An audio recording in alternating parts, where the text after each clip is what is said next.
The air in the room was too still, like it was waiting. The kind of silence that feels like it's pressing down on your ribs, just waiting for someone to snap. She wasn't even pretending to be an A. Rush this time. No fake excuses. No fake texts from Emily or Gina saying they were just running behind. No checking her watch every 3 minutes like she had a plane to catch. No, tonight she walked in like the entire evening belonged to her. Her heels clicked against the floor like a slow metronome, deliberate and careless. And she tossed her jacket on the back of the chair I was sitting in without even looking at me. I didn't say anything. I didn't have to. She saw it. I made sure she would. I had left her phone on the counter. Screen still glowing. Message still open. She had always been careless with it. Too used to me never checking, too confident in my loyalty. I used to think trust was the foundation of love. Now I know it's the thing people like her use as a blindfold. She froze. That was the first honest reaction I'd seen from her in months. No words. Yet, just the way her hand hovered over the phone. Like maybe if she didn't touch it, it wouldn't be real. But it was. The message had come in just 5 minutes before she walked through the door. From Ty. No last name. No fake label. Just Ty. And for words. Don't wait up anymore. It was the kind of message you send when the game's already been played. Not the opening move. The checkmate. I stood up slowly. Not because I was afraid, but because I wanted her to feel every second of what was about to happen. She finally spoke, and her voice had that fake innocence baked into it. The same tone she used when I asked about lipstick on her coffee cup. That wasn't her shade. What's going on? I didn't answer. I just pointed at the phone. She looked at it again. This time she picked it up, thumb shaking slightly as she locked the screen and turned it face down. That's when she said the line that snapped something in me. It's not what it looks like. Those words. God, do they hand that phrase out at the door of every affair? Does it come preloaded? In the script? She didn't even try to dress it up. You've been seeing him. I said not a question. Just truth. How long she rolled her eyes. Actually rolled her eyes. Like I was the problem here. Don't be dramatic. We weren't even talking that much lately. What did you expect me to do? Just sit here and rot while you pretend everything's fine. My chest felt tight, not because of pain. Not yet. That came later. This was disbelief. You think I was pretending? I said, stepping toward her. You're the one who's been disappearing at night. Coming home smelling like perfume that isn't yours. Acting like I'm some kind of ball and chain. She folded her arms. No shame in her posture. Because you are. Look at you. You think making dinner once a week and asking me how my day was makes up for being boring? I wanted something real. The irony was so thick, I almost laughed. Real. I said, real is lying to someone's face while you're sneaking around behind their back? She didn't answer that. She didn't need to. I could see in her eyes. She was already gone. This wasn't a confession. It was a revelation, and she didn't care. You've been sleeping with him, I said. She hesitated for the first time, but only for a second. Yeah, she said, and it was better than anything I ever faked with you. There was the dagger, not the act. I could have maybe worked through that. But the intention, the cruelty, the deliberate twisting of a knife. I didn't yell. I didn't scream. I just sat down. The chair creaked beneath me like even. It didn't want to hold the weight of what was happening. She turned toward the hallway like she was going to bed, like it was just another night. But I wasn't done. This house, I said, it's mine, my name, my money. You walk out that door tonight. You don't come back. She paused, looked over her shoulder. Something flickered behind her eyes. Maybe calculation. Maybe the realization that she'd finally pushed too far. Then she smiled. Cold, flat smile. You think I care? She said, Ty has a place. In a car that doesn't squeak when it turns left. She grabbed her bag and walked back out into the night like she'd rehearsed the whole thing. And I sat there with a half-warm dinner on the table. The wine still uncorked. The candle flickering like it was embarrassed to be part of the scene. The house was quiet again. But this time it wasn't peaceful. It was hollow. And it was just the beginning that I didn't sleep that night. Not even a minute. The silence wasn't just heavy. It was buzzing, like static in my ears. Every tick of the clock above the microwave felt like it was counting down to something I hadn't figured out yet. I sat on the edge of the bed staring at the blank spot where her clothes used to hang. The closet door was wide open, taunting me with the absence. She didn't even pack properly. Just grabbed a few things, her charger, some perfume. And that old hoodie of mine, she always said smelled like home. I wondered if she wore it to his place, if she took some kind of sick pleasure in that. I could picture her walking into his apartment, acting heartbroken, maybe even crying a little, using that same manipulative charm she used on me the first time we fought years ago. I remember when we first met. Her name is Rachel. Blonde, sharp jawline, the kind of girl that makes you forget what you were about to say. She had this way of making you feel like the only person in the room. Back then I thought she was just bold. Now I know she was selfish. Back then I thought she was strong. Now I see she was just ruthless in getting what she wanted. Around 4:30 a.m., my phone buzzed. For one stupid second, I thought it might be her. Maybe a message saying she made a mistake. Maybe an apology. But it was just a security alert. Front door left unlocked. Of course, she didn't even lock the door on her way out. The next morning, I dragged myself out of bed, shaved with a hand that couldn't stop trembling, threw on whatever clothes were on the floor, and drove to work like a ghost wearing my skin. Every red light was a chance to close my eyes and hope when I opened them it would all reset. It didn't. I didn't tell anyone. Not at first. Because saying it out loud meant it was real. My coworkers talked about weekend plans and summer trips, and I nodded like I wasn't mentally. Rewinding to that exact moment, she said it was better than anything I ever faked with you. That line? That sentence burned. By Tuesday, I broke. I texted her. Just 3 words. Where are you? She didn't answer. For a whole day. Then finally. Why do you care? That's when something cracked. Not my heart. That happened days before. This was deeper.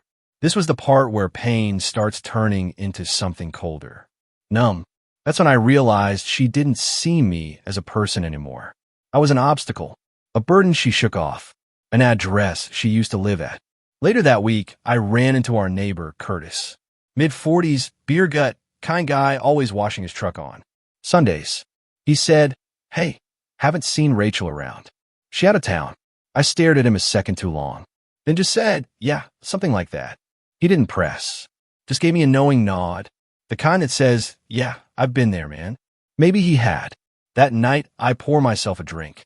Something I hadn't done in a long time, and stared at the wedding photos still sitting on the bookshelf. The one she made me retake 3 times because her smile wasn't right. I took it out of the frame. Just held it for a while. My thumb rubbed across her face until it blurred. And then I burned it. In the sink. Lit the edge with a match and watched it curl. Blackened. Fade to ash. It didn't feel like closure. Not even close. But it felt like motion. And I needed that because standing still meant staying in that moment frozen at the kitchen counter. Holding the phone. Reading those 4 words over and over. Don't wait up anymore. I wasn't going to. Not again. But this wasn't over. Not by a long shot. Thursday night, 8:12 p.m. I got the second message. This time not from Rachel. From an unknown number. You really gonna make this ugly? No name. No context. Just that. Like a threat tossed across a barroom floor. I stared at the screen for 10 full seconds. Before I responded. Who is this? The reply came faster than I expected. You know who I am. I'm the guy she should have been with from the start. I locked the screen. Just sat there in the dark. Phone heavy in my hand. Brain running 1,000 miles an hour. I hadn't said anything to anyone. Hadn't posted online. Hadn't involved friends or family. So how the hell did he get my number? Then it hit me. Rachel. She gave it to him. On purpose. Not only had she betrayed me, humiliated me, walked out like I was an old coat she didn't need anymore. She gave him a front. Row seat to whatever she thought this was now. I unlocked the screen again. My fingers hovered. So many words I wanted to send. None of them made it past my throat. I just typed, "You two deserve each other." No response after that. Silence. It should have ended there. It didn't. The next morning, I went to pick up a few things from the store. Normal errands. Mundane. Until I saw her. Rachel. 2 aisles over. Laughing. Not looking sad. Not looking conflicted. Not even looking surprised to see me. Just laughing, one hand on the shoulder of a man I didn't recognize, but instantly knew. Tall, sharp suit, smug face. Probably Ty. She saw me. Before I could turn, our eyes locked. For a second, I thought maybe she'd flinch. Show something. Shame. Guilt. Fear. Anything. But no. She smiled. Wide. Cold. Like it was funny to her. Then she leaned into him and whispered something that made him grin. They kept walking. I stood there, frozen between canned soup and cereal, heart in my throat, fingers clenched around the handle of the basket, so tight I thought it might crack. And the worst part wasn't seeing them together. It was the way she acted, like I was invisible, like I was just background noise to her new shiny life. I left everything in the aisle and walked out. No groceries, no words, just adrenaline and nausea fighting for control in my gut. That night, I pulled up her old laptop, the one she left behind, thinking I'd never touch it. Stupid move. She never cleared her browser history, never logged out of anything. I didn't even need a password. She saved them all. I shouldn't have looked. I really shouldn't have looked. Messages, dozens of them, back and forth between her and Ty. Weeks, maybe months old. Photos, voice notes, complaints about me, lies, mockery. They're little in jokes about the museum she lives in her home. How they laughed about my sad attempts to be romantic. And then I found the worst one. It was her, talking to him. A video message. Her voice breathy, smug, cruel. I told him we were just friends. He's so clueless. I could be on my knees, and he'd still believe I'm just tired from work. My stomach turned. I sat there for what felt like hours. Reading, listening, watching her tear me down behind my back while sleeping in my bed, eating the food I cooked, smiling in my face like she still loved me. At 2:07 a.m., I made a choice. I changed the locks. I packed what little of hers she hadn't taken. Already.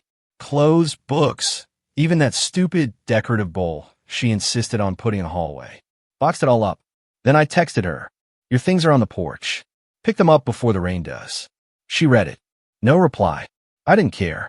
I wasn't going to let her decide the pace anymore. I wasn't going to sit in the wreckage and hope she sent me scraps of closure.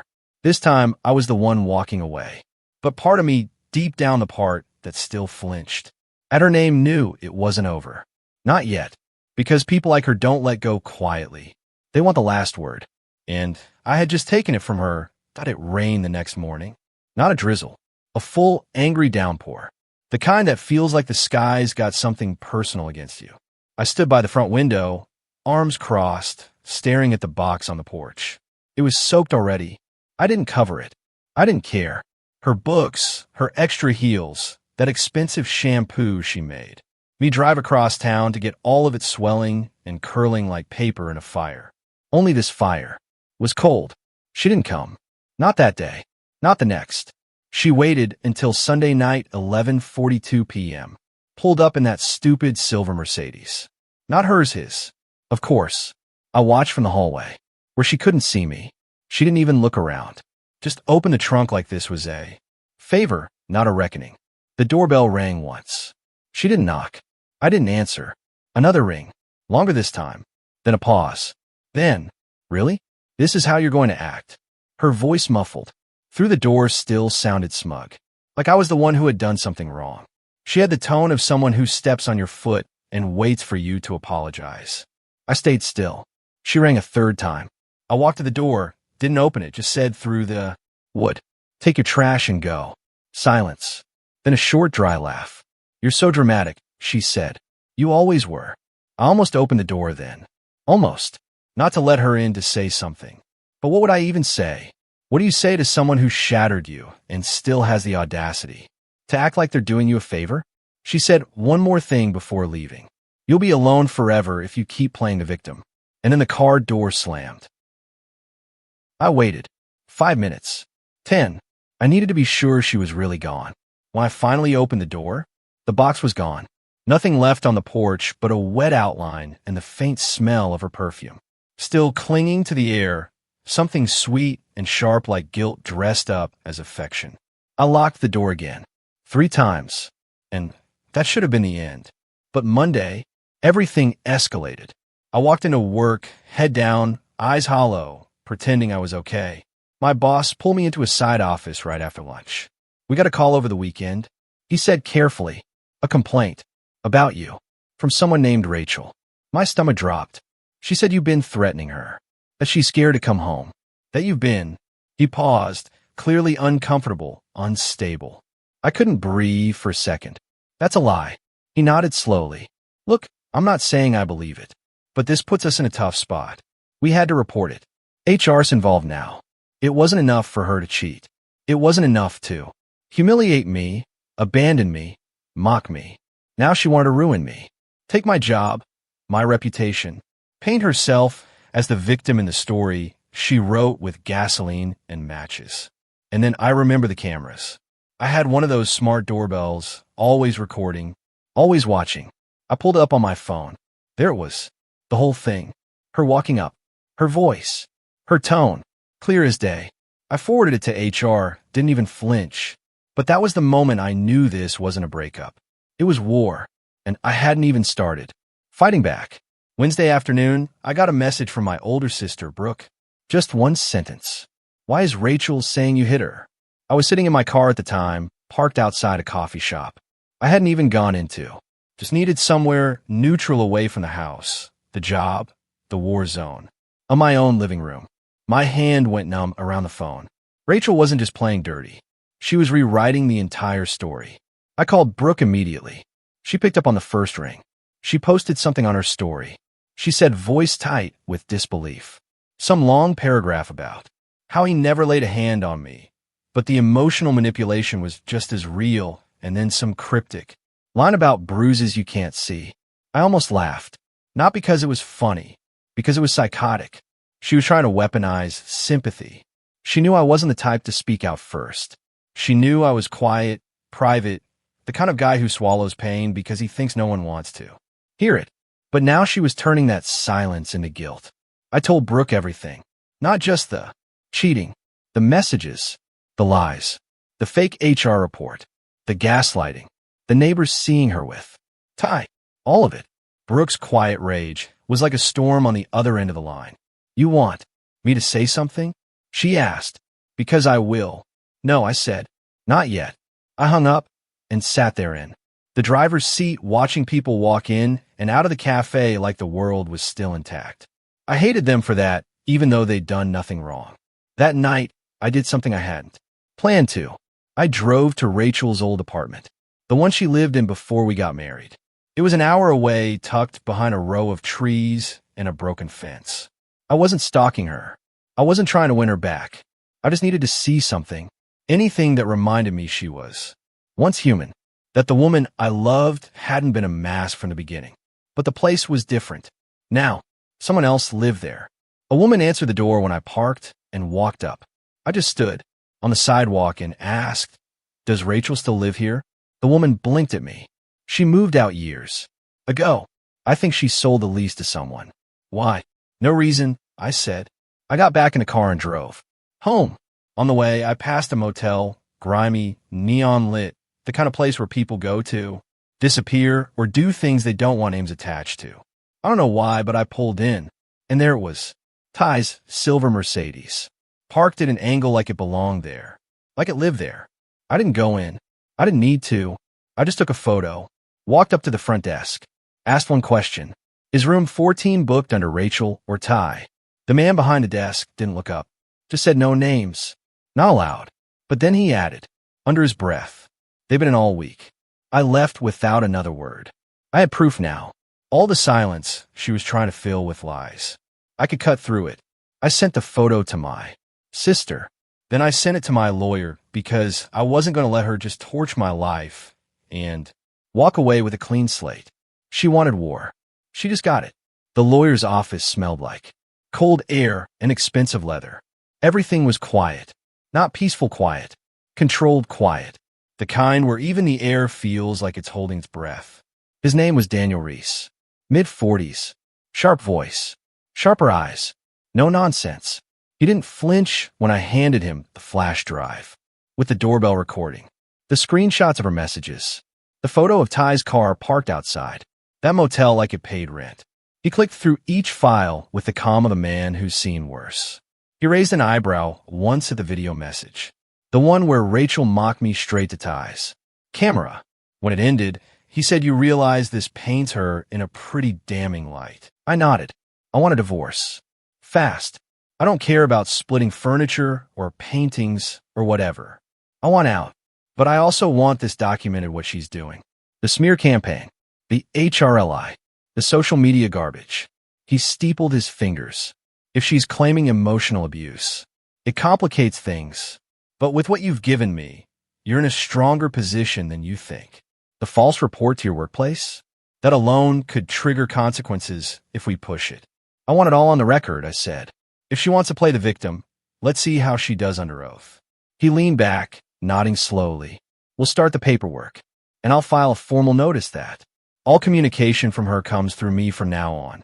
That gave me a second of peace. It didn't last. That night, around 9:30 p.m., there was a knock at the door. Not the doorbell. A knock. Fast. Repetitive. Unhinged. I checked the cam first. It was Rachel. Hair messy. Makeup smeared like she'd been crying. But something about it felt off. Like she wanted me to see the wreckage. I opened the door only a crack. Chain still latched. "You're trespassing," I said. She sniffed dramatically, blinking like a sitcom. "Widow, can we just talk? Please." "About what? How you try to get me fired? Or how you're telling people I hurt you?" She flinched. "Just barely. Ty kicked me out." I blinked. "What?" Her voice cracked. The first real crack I'd seen in weeks. He said he didn't sign up for the drama. That I was too much. Can you believe that? The way she said it. Like I was supposed to feel sorry for her. Like she wasn't the cause of the fire she was now choking on. "I made a mistake," she said, quieter. "I know I did. But we were a mess before that happened. You have to admit it. You made lots of mistakes," I said, still behind the chain. "And the only mess I see is you standing on my porch, try to find a backup plan. That's done." Her expression hardened. "So what? You think you're better than me now? You think sitting in your sad little house, playing victim with your lawyer, makes you righteous? You thought I'd roll over." I said, "But you didn't just lie. You tried to ruin me. That's not just cheating. That's calculated. You were never going to apologize. You just didn't expect to get caught." She took a shaky breath, like she was about to cry, then stopped and smirked. "Well," she said, stepping back, "good luck proving your little story. I've got enough screenshots to make people very uncomfortable about what kind of husband you were." And with that, she walked off. Come, in control again. Like her brief breakdown had been an audition. She didn't want reconciliation. She wanted leverage. She wanted to remind me that, even cornered, she could still strike. But she made one mistake. She told me she had screenshots. And if she was dumb enough to fake them, I knew exactly what my next move was. WY Friday morning. I had an appointment with a digital forensics expert. His name was Sean, trained younger than I. Expected late 20s, maybe, but precise and methodical, the kind of guy who'd noticed if you changed a comma in a 10-page document. He worked in a nondescript office above a UPS store. Nothing flashy, just a desk, a wall of screens, and a brain built for catching liars. I gave him everything. The files I pulled from Rachel's laptop, the cloud backup sites saved from our shared drive, and the screenshots she claimed to have sent around. A few had surfaced through mutual friends. People too polite to say it outright, but who had started treating me like a loaded gun. "You want these authenticated?" Sean asked. I nodded. "I want you to tell me if anything she's distributing was doctored or if they're taken out of context. And I need timestamps. Real ones." He nodded and got to work. Within an hour, he was shaking his head slowly. "She's clever," he said, "but not clever enough." He pointed to one screenshot of a message chain, where it looked like I was begging her not to leave, saying things like, "I'll do anything. Just don't tell anyone." The tone was pathetic, cowardly, not just fake, humiliatingly fake. "That message was never sent," he said flatly. "She edited a legitimate chat log, took one sentence from months ago, spliced it into this, and added fake responses using a simulator app. You can see the inconsistencies in font rendering and the metadata signature. This wouldn't hold up. In court, not even close." Another screenshot, this one supposedly showing me calling her a list of names I wouldn't say even in my worst rage, had no origin at all. Generated, whole thing, created in a chat emulator. She didn't even bother to spell check. I stared at the screen. Cold all over. She hadn't just lied about me. She'd built a version of me, a villain version. The kind people whisper about at dinner tables, the kind you block and never ask for his side of the story. I thanked Sean, paid him more than he asked, and sent everything to my lawyer. Reese called me 5 minutes later. "You just turned the tide," he said. "This is enough to file. A counteraction, defamation, false claims, and if she keeps pushing her narrative publicly, we can drag it into court where she'll have to answer for every word." Part of me was relieved. The other part, angry still because she hadn't just hurt me. She tried to erase me and replace me with something she could point to and say, "See, that's why I left." But now I had fire of my own, and I wasn't going to waste it. The next day, I called her mother, not to gossip, not to vent, just the truth. Her mother, Diane, was old school Southern, silver hair, sharp tongue, and zero patience for bull. We hadn't spoken since the split. I expected her to hang up. Instead, she listened, quiet, stone-faced. When I finished, she said she always had that streak. Her father never admitted it either. Then she added something I didn't expect. "She's not with Ty anymore." I blinked. "What?" "She's staying at a friend's." Burned that bridge, too. Man found out she was still messaging someone else. I felt nothing. No joy. No satisfaction. Just confirmation of a pattern I should have seen years ago. "She called me crying 2 nights ago," Diane said. "Said you turned cold. Said you didn't care. I told her you lit the fire. Now you're shocked it's hot." We hung up, and I sat with that. Not because I missed Rachel, but because for the first time, someone in her corner finally said out loud, "She did this to herself." I wasn't healing it, but I was getting sharper. And the next time she tried to spin her little story, I'd be ready with the truth. Receipts in hand. Calm as a blade. Because the worst part wasn't that she lied. It's that she truly thought I'd never fight back. It was a Sunday. Quiet. Gray sky. Occasional wind through the trees. I had just sat down with a cup of black coffee, and the beginnings of what felt like normalcy. A corner of peace, finally, until my phone lit up. Again, this time with a voicemail from her. Rachel hadn't called directly since the night she showed up on my porch pretending to cry. I hesitated before playing it. For a second, I thought maybe it was some desperate olive branch, a final pathetic monologue. But when I hit play, it was something else entirely. "You really think you're safe now? You think your little tech geek's gonna keep you clean? You think my mother speaking to you gives you leverage? Don't flatter yourself. You wanna go legal? Let's go. I'm ready. I got friends too. You're not the only one who can. Build a story." Her voice wasn't cracked anymore. It was venom. Cold. Coiled. The mask was off now. "You want to show everyone who I really am? Fine. But just know if I go down, I'm dragging you through the dirt first. I know things. You're not the saint you pretend to be." Click. It was the voice of someone who knew the walls were closing in. She wasn't in control anymore. And she hated it. This wasn't a warning. It was a threat laced with panic. And it told me everything. I needed to know she was scared. Not of me physically. Never that. But of what I knew. Of the truth. I had neatly stacked in time-stamped folders backed up 3 ways. Still, something in my chest clenched. Not because I feared her, but because I knew she doubled down. That's what people like her do. When charm fails, they don't apologize. They escalate. Sure enough, 3 hours later, my phone buzzed again. This time, it was a text from a mutual friend, Kevin. Good guy. Knew both of us since college. "You okay, man? Rachel's saying you used to track her phone.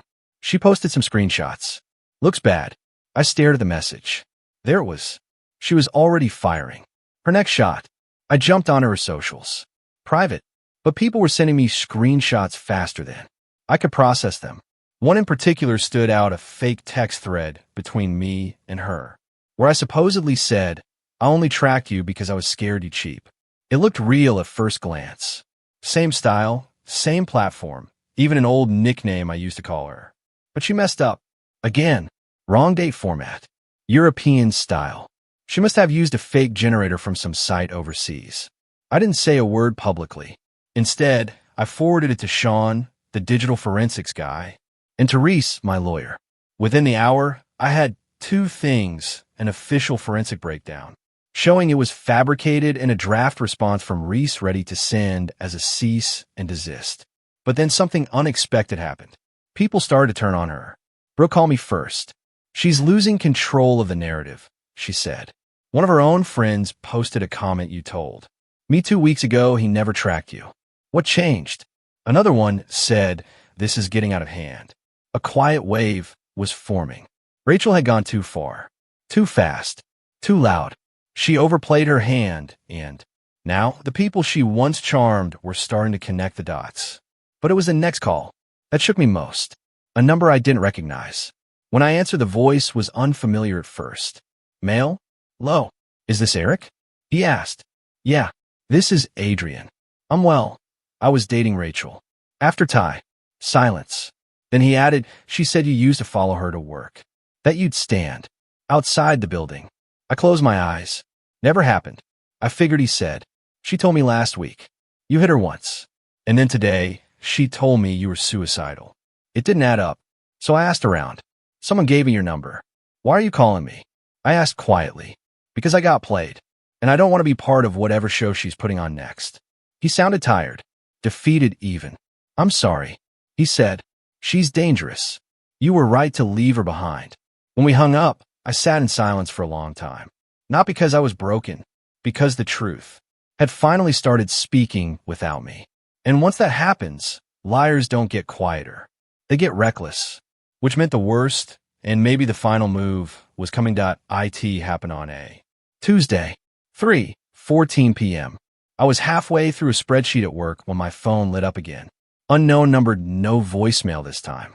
I ignored it. 5 minutes later, another buzz. Then a third. Then the email came in. Subject: urgent notice of complaint. Sender: internal compliance division. Attached: PDF statement _of concern. _our_hold.pdf. I froze Rachel's last name. Hold. I clicked. My stomach dropped. The document was short, just over a page. But every word was a blade. She filed a formal complaint with a women's advocacy group accusing me of prolonged emotional harassment, digital surveillance, and retaliatory defamation. She claimed I'd been distributing manipulated media to discredit her. She included screenshots, quotes, even a statement, supposedly, from a neighbor who claimed I shouted at her in the driveway. None had happened, but it was slick. It was organized. This wasn't a desperate swipe in the dark. This was Rachel with a lawyer of her own, now one who knew how to turn chaos into narrative. I got up from my desk without a word and walked outside into the parking lot, called Reese.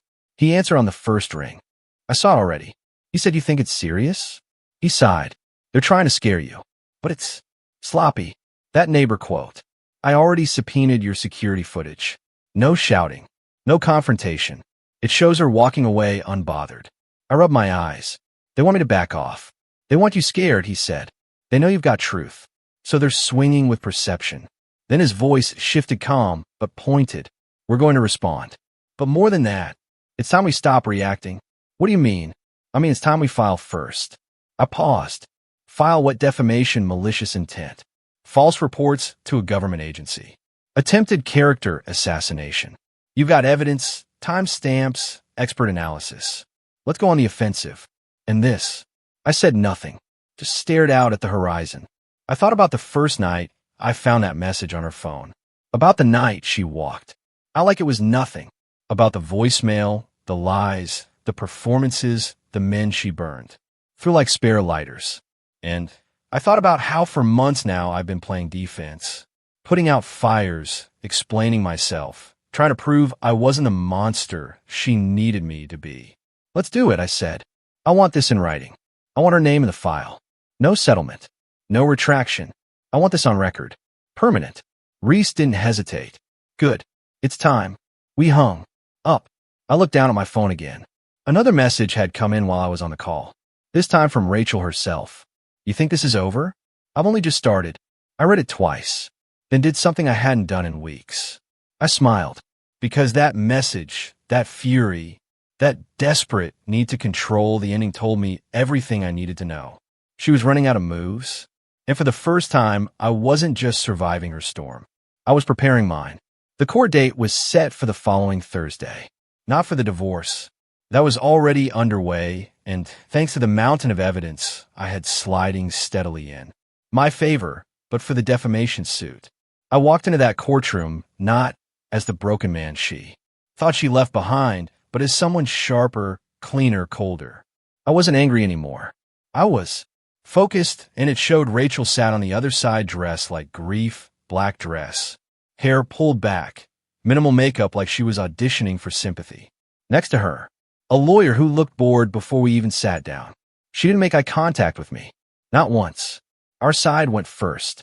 My lawyer spoke clearly, laying it out in a tone that made it sound simple, clinical, like the facts were so obvious it was almost embarrassing to say them out loud.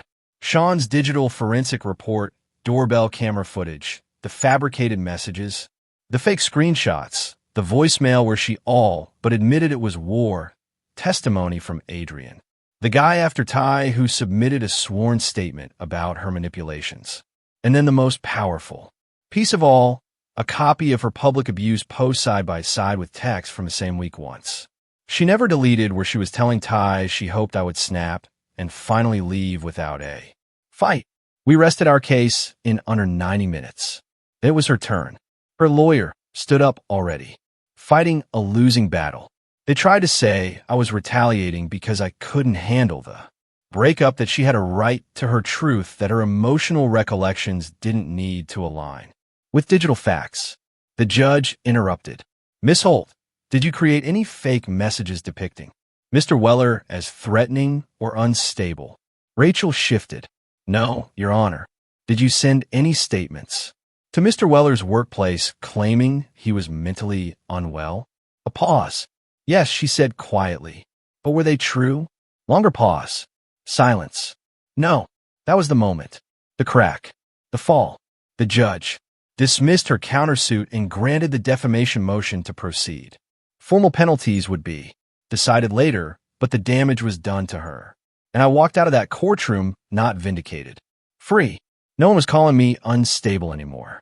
No one was asking if I was okay in that pitting tone. People who once sat on the fence had come forward in quiet texts, DMs, messages that started with "I'm sorry. I didn't know." She didn't show up to the next divorce meeting. Sent a representative instead, and that representative made an offer. She'd sign whatever I wanted. No spousal support. No claims to property. No fight. But only if I agreed to drop the defamation suit.